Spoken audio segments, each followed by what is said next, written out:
Assalamualaikum warahmatullahi wabarakatuh.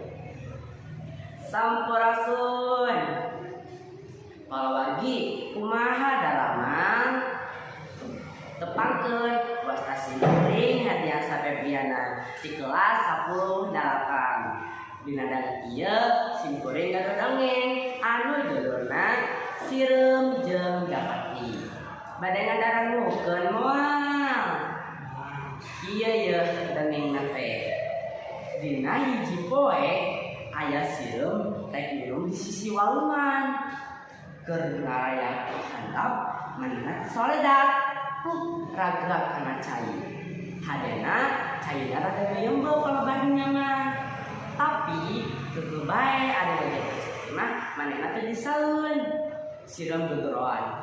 Tulung, ieu kuring rek kita lolok, tulung. Kabeneran aya Japati keur cindeuten dina dahan kai anu nyodor ka walungan. Kadengin aya sireum gegeroan eta tulung. Barang ngareret handap katenjeun sireum keur kepesehan. Japati karunyaeun geleber hiber barine ge daun salambar.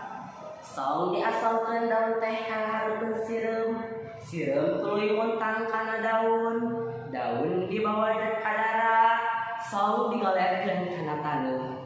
Sireum koharang nunkeunana ka Japati anu geus ngalepaskeun manehanana tina bahaya. Dina hiji mangsa Japati teh cindeuten deui dina dahan kai anu nyodor ka walungan teh. Sireum anu baheula ditulungan ku manehna oge kabeneran aya di handapeun tangkal. Harita di kajauhan aya paninggaran nyeupeurkeun lempangna ke keteuyepan. Tetatangke deui buru-buru sireum nyamperkeun Japati sabari ngaharewos ka manehna. Heh Japati, buru-buru geura hiber tuh aya paninggaran ka dieu.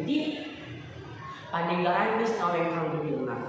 Teu lila Japati buru-buru deuber hiber. Isukna Japati papanggih deui jeung sireum. Ceuk Japati. Nuhun sakadang sireum, kuring geus ditulungan ku anjeun lepas tina balai. Jawab sireum. Ari eta mah apana kawajiban sararea nulungan batur nu rek meunang cilaka eta wajib. Komo deui ieu mah kuring ayeuna hirup keneh teh lantaran geus ditulungan ku anjeun. Tah, kitu cenah lalapan sireum jeung Japati anu apur jeung silih tulungan. Ayeuna kuring geus sindiran ye. Kieu geura. Itu lain layangan. Manuk heulang ku puteran, hirup teh teu sorangan kudu daek silih tulung. Dongeng simkuring dicekapkeun di ka dieu, mugi aya pulanganana. Simkuring sedap menyos. Car. Wassalamualaikum warahmatullahi wabarakatuh.